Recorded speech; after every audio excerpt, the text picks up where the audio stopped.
የሰሙነ ሕማማት ዕለት ስያሜዎች። የሰሙነ ሕማማት ከሰኞ እስከ አርብ ያሉ ቀናት ሁሉ የራሳቸው የሆነ ስያሜ አላቸው። በዚህም ዕለተ ሰኑይ አንጽሖተ ቤተ መቅደስ ይባላል።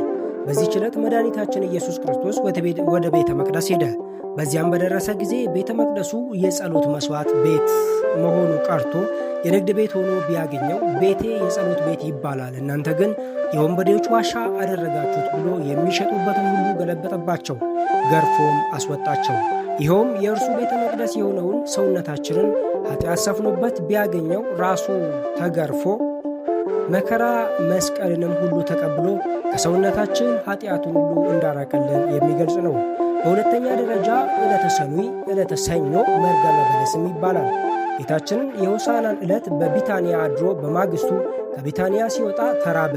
በመንገድም ሲያልፍ ቅጠል ያለበት በለስን ከሩቅ ተመለከተ። ወደ በለሲቱም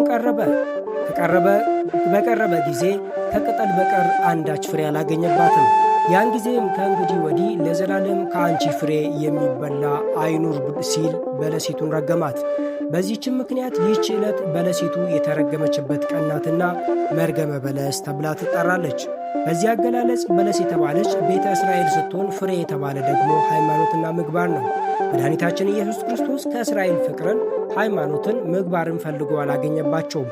እስራኤል ሕዝበ እግዚአብሔር የአብርሃም ዘር መባልን እንጂ የአብርሃምን ሥራ በመሥራት በምግባር በሃይማኖት ጸንተው መኖር አልፈለጉምና ደግ ሰው አልተገኘባቸውም።